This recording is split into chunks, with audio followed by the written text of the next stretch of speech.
हाय viewers, अस्सलाम वालेकुम। कैसे हैं आप सब लोग? मैं भी बिल्कुल ठीक हूँ।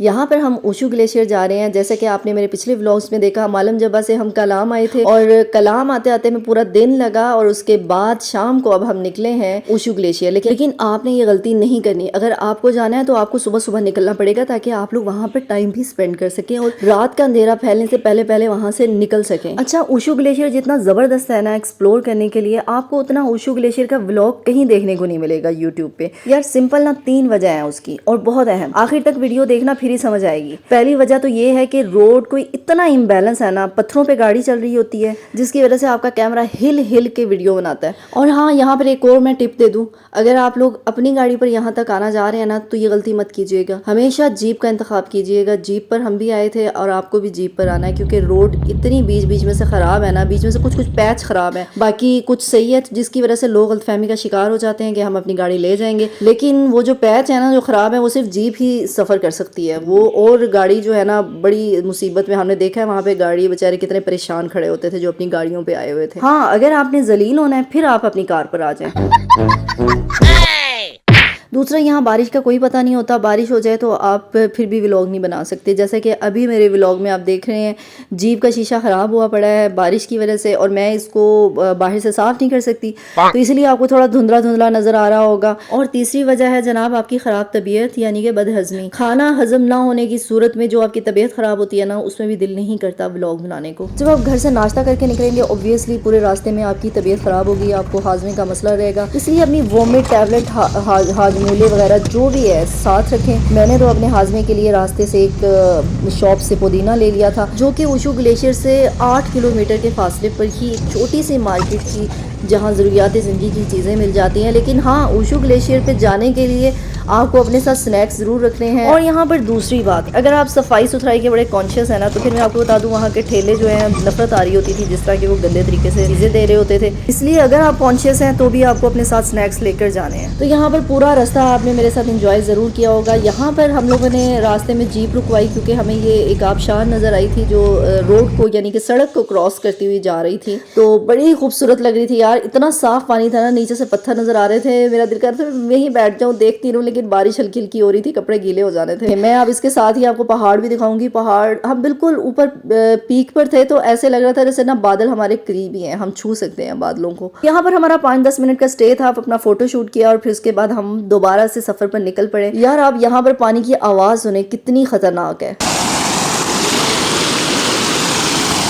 अच्छा, यहाँ पर जब बहुत ज़्यादा बर्फ़बारी होती है ना तो रास्ते ब्लॉक हो जाते हैं, इवन लोगों के घर भी बर्फ़ से ढक जाते हैं। तो ऐसी सूरत हाल में ये लोग क्या करते हैं, ये बेचारे गरीब से लोग होते हैं ना, इनके पास गाड़ियाँ ना यहाँ पे कोई एक्स्ट्रा ज़रूरियात ज़िंदगी की चीज़ें मौजूद होती हैं, तो इनके पास एक ही हल होता है कि ये लोग जितना ग्रॉसरी का सामान है, जो भी अपनी ज़रूरियात की चीज़ें हैं, वो उनको स्टोर कर लें। तो उतने दिन में जब तक बाहर मौसम के हालात ख़राब होते हैं तो ये लोग उन चीज़ों को अंदर रहकर इस्तेमाल कर सकें। दूसरी जो बहुत अहम बात मैं आपको बताने वाली हूँ यार, अगर आप लोग प्लान कर रहे हैं ना यहाँ पर आने के लिए, आप लोग आना चाहते हैं, तो एक बात हमेशा अपने जहन में रखिएगा, बचत वाला जहन बनाकर मत आइएगा यहाँ पर, क्योंकि ज़िंदगी से बढ़कर ना कुछ नहीं है। जब आपके अल्लाह माफ़ करे आपके हाथों से आपकी ज़िंदगी जा रही होती है ना, तब आपको सोच आ रही होती है कि कोई मुझसे कुछ ले ले और मुझे बचा ले। इसलिए 4 पैसे बचाने की बजाय ना आप अपनी सेफ्टी को तरजीह दें।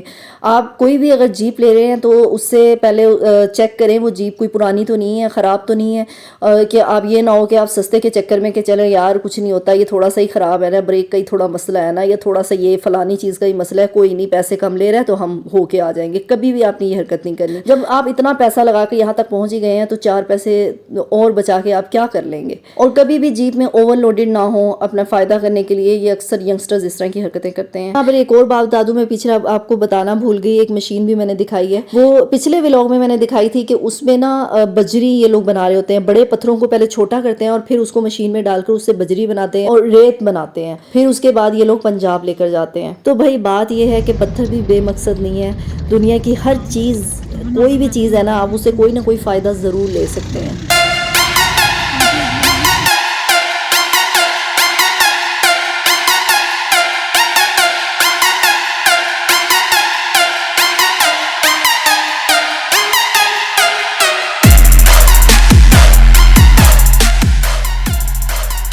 तो यहाँ पर जनाब हम जैसे जैसे आगे पहुंच रहे हैं हमें बर्फीले पहाड़ नजर आना शुरू हो गए हैं, जो हमें कलाम के सफर में बहुत दूर से नजर आ रहे होते थे। आपने देखे होंगे मेरे पिछले व्लॉग। तो ये देखें ऊपर से बर्फ पिघल के सारी नीचे आई पड़ी है। तो ये रास्ते बना सफेद सफेद जो आपको पहाड़ों में रास्ते नजर आते हैं, ये बर्फ वहां से पिघल कर नीचे आती है तो वो रास्ता बनाती है, तो जिसकी वजह से वो निशान छोड़ जाती है। और यहाँ पे अब ये पत्थरों की दीवारें देखें, ये इतने एक्सपर्ट ज़हीन लोग हैं, ऐसे पत्थरों को जोड़ जोड़ के उसकी दीवारें बनाकर ये इतना मजबूत किस्म का काम करते हैं ना कि कोई बर्फबारी कल को उनके घर को अंदर से नुकसान ना पहुंचा सके।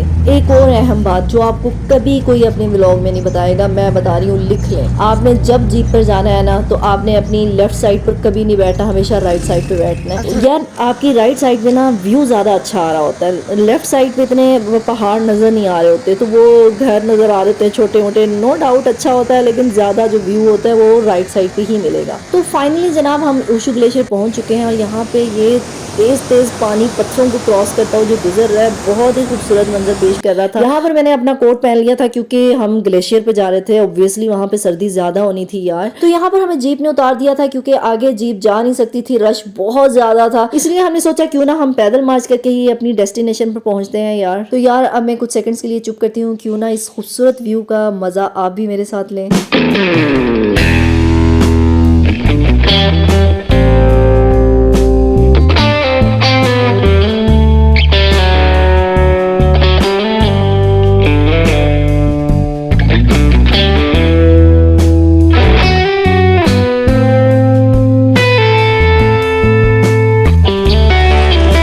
सारे मर्द हजरात मेरे आगे आगे जा रहे थे और मैं उनके पीछे पीछे, जिनमें एक अदद मेरा शौहर, एक अदद मेरा देवर और 2 अदद उनके फ्रेंड्स थे। और ग्लेशियर पहुंचने के बाद यहाँ पर पहाड़ पर मुझे कुछ बच्चियां नजर आईं जो बड़ी खुश होकर मुझे बाय बाय बोलती थी। तो मैंने उनका फिर एक क्लिप शूट किया, बड़ी खुशी से उन्होंने अपना क्लिप शूट करवाया और मुझे बड़े हाथ हिला हिला के बार बार बाय बाय करी थी कि मुझे बार बार कैमरे में ले। उनको हेलो हाई करने के बाद मैंने दोबारा से अपना यहाँ पे शूट करना शुरू किया। ये देख रहे हैं आप दरिया, ये दरिया फुल भरा हुआ नहीं था, ये ब्रिज था, इस ब्रिज को क्रॉस करके हम यहाँ पर आए थे।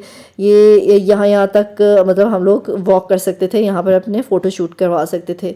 इस पत्थर पे बैठ के मैंने फ़ोटो शूट किया था। और ये थोड़ा सा हम आगे जाएं तो ये ग्लेशियर है जो ऊपर से पिघल कर नीचे आया हुआ था और ये इतना ख़तरनाक था यार। यहाँ पे लोगों ने कोई डंडे मार के उसके पाँव की जगह बनाई हुई थी क्योंकि ऊपर नहीं चढ़ा जा रहा था। प्लेन बर्फ होने की वजह से आपका पाँव स्लिप होता था, आप नीचे एक दफ़ा तो यार मैं गिर भी गई, फिर मेरे मियाँ ने मेरा हाथ जल्दी से पकड़ा और एक दफ़ा मेरे मियाँ भी स्लिप हो गए थे, फिर मैंने उनको बचाया। तो यही बात होती है यार, मुश्किल वक्त में एक दूसरे का साथ देना चाहिए। मैंने तो आपको पहले कहा था मैं बहुत अच्छी बीवी हूँ, आप ही नहीं मानते थे। देख लिया ना मैंने किस तरह बचाया, हीरोइन बन गई अपने शोहर को। और यहाँ ग्लेशियर पे यार मैंने ज्यादा वीडियो इसलिए नहीं बनाई क्योंकि बीच में लोग आ रहे थे तो उन्हें ऐसा लगना था कि ये हमारी वीडियो शूट कर रही है, तो वो बिल्कुल भी मुनासिब नहीं लग रहा था। यहाँ पर यार हम 1.5-2 घंटा हमने स्टे किया, फिर उसके बाद शाम होने लगी थी तो हम वहाँ से निकल पड़े क्योंकि भूख भी सताने लगी थी। और हम लोगों ने डिसाइड किया क्यों ना हम फ्राई फिश खाएं, ठंडे ठंडे मौसम में मजा आ जाएगा। और उसके लिए हमें ये जगह मिली जो बहुत खूबसूरत लग रही थी लाइटिंग के साथ, और व्यू तो बहुत ही अच्छा लग रहा था। यहाँ बैठ के तो बड़ा ही मजा आ जाना था कि सामने बैठ के आप फिश खा रहे हैं और आपके पास से एक नहर गुजर रही है।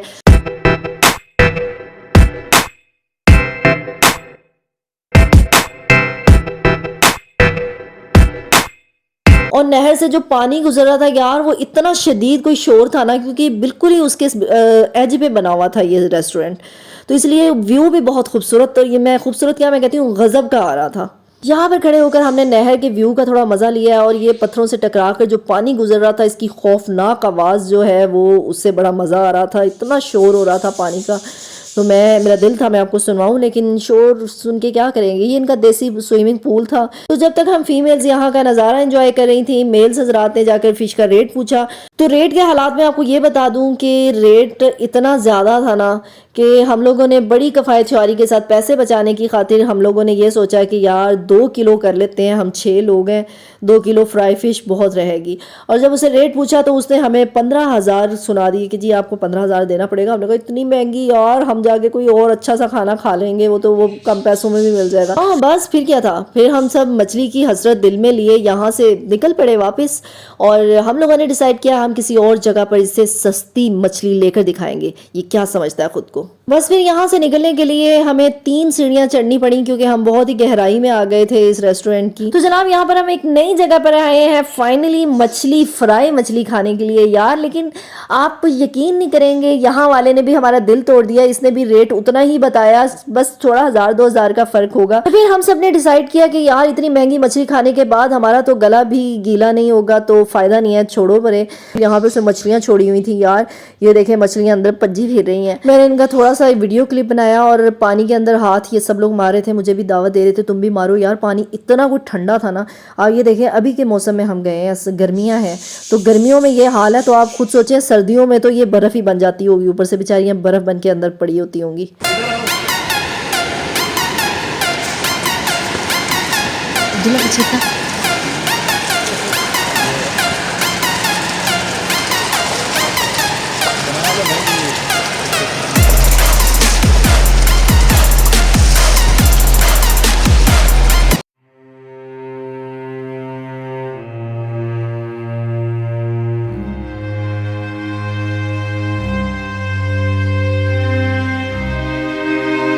तो अब हम यहाँ पर सब बगैर मच्छी खाते शराफत के साथ अपनी जीप में बैठ चुके हैं। आपको एक और बात बताती हूँ, पहाड़ों पर जो बिजली है ना ये हेलीकॉप्टर के जरिए पहुंचाई जाती है। टावर को हेलीकॉप्टर के साथ हैंग किया जाता है, फिर वो जाकर पहाड़ पर पहुंचा देती है। इवन जब रिपेयर करना होता है ना तभी इन्हीं हेलीकॉप्टर का इस्तेमाल किया जाता है ऐसे ही, क्योंकि पहाड़ों पर जाना बहुत मुश्किल होता है। तो फाइनली जनाब हम वापस अपने होटल पहुंच गए हैं और हमारे होटल के बिल्कुल नीचे एक ड्राई फ्रूट्स की शॉप थी। मैं शॉप तो नहीं कहूँगी यार, फैक्ट्री थी। आप देख रहे हैं इन्होंने कैसे फ्रेम्स में ड्राई फ्रूट्स को सजाया हुआ है जो बहुत खूबसूरत लग रहे थे यार, और डिफरेंट कलर्स के मल्टी कलर्स थे। ये देखें ऐसा लग रहा है जैसे आर्टिफिशियल कुछ चीज़ लगाई है। तो खाना जनाब हमने वापस आते ही खा लिया था। यहीं हमारे होटल के पास एक भट कढ़ाई के नाम से कोई रेस्टोरेंट था, देसी सा रेस्टोरेंट था लेकिन मटन कढ़ाई बहुत ज़बरदस्त थी। और फिर उसके बाद कश्मीरी चाय पीने के बाद हमें ये ड्राई फ्रूट की शॉप नजर आई। हम यहाँ पर घुस गए, यहाँ पर थोड़ा सा हमने अपने खाने के लिए ड्राई फ्रूट लिया और फिर घर के लिए सोचा कि हम बाद में ले जाएंगे फिर से काफ़ी सारा ना। इतना कोई रश था ना यहाँ पर, आपकी सोच होगी। और इनके रेट भी बड़े मुनासिब थे।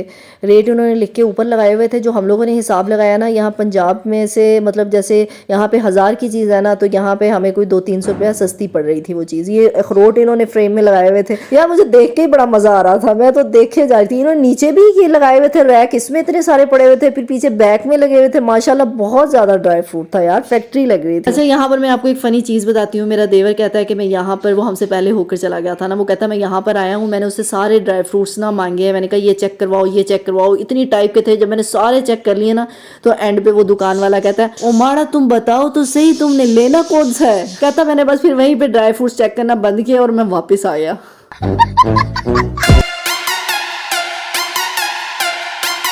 वहाँ पर थोड़े से ड्राई फ्रूट्स लेने के बाद मैंने अपने हस्बैंड को ज़बरदस्ती एक एंटीक की शॉप पर ले गई जहाँ पे बड़े ही अच्छे अच्छे डेकोरेशन पीस थे यार। ये देखे बहुत अच्छे थे और मेरा दिल था कि मैं यहाँ पर लूँ, लेकिन मेरा मूड कहाँ पर ख़राब हुआ।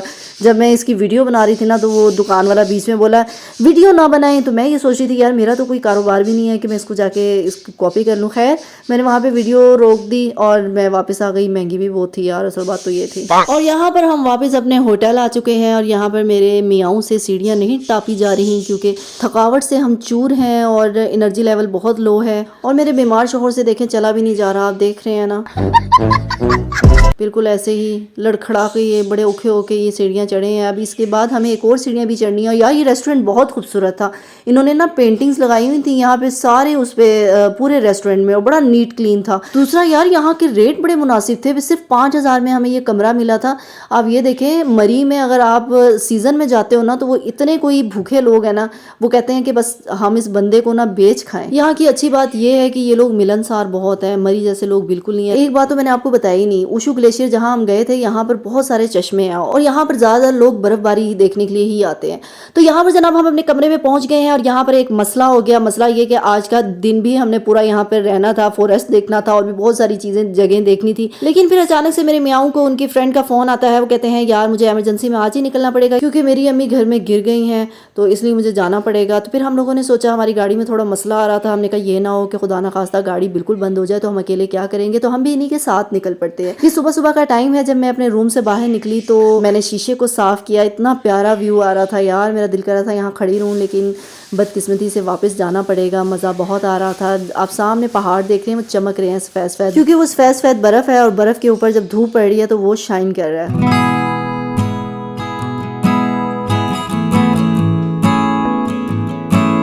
और यहाँ पर मेरे मियाँ गाड़ी स्टार्ट करने गए थे। वो कहते तुम रेडी हो जाओ, मैं गाड़ी स्टार्ट करता हूँ, क्योंकि गाड़ी के शीशों में बर्फ जम चुकी थी और उसे खोलने में थोड़ा टाइम लगना था। फिर मैंने प्लान किया कि सबसे पहले नीचे जाके मैंने ड्राई फ्रूट्स की शॉप से काफी सारे ड्राई फ्रूट्स लेने हैं, सस्ते सस्ते, लेकिन आपकी बहन के अरमानों पे पानी फिर गया क्योंकि शॉप बंद थी। बाकी इंशाल्लाह शाम 7 बजे तक हम मामा के घर होंगे और फिर वहां से अपने बच्चों को लेने के बाद हम उखाड़ा चले जाएंगे। अब अगर तुम लोग नए हो तो सब्सक्राइब करो, वो जो लाल वाला बटन है उसके साथ स्कैम करो या फिर महफिल जमाओ, मुझे नहीं पता, बस क्लिक हो जाना चाहिए।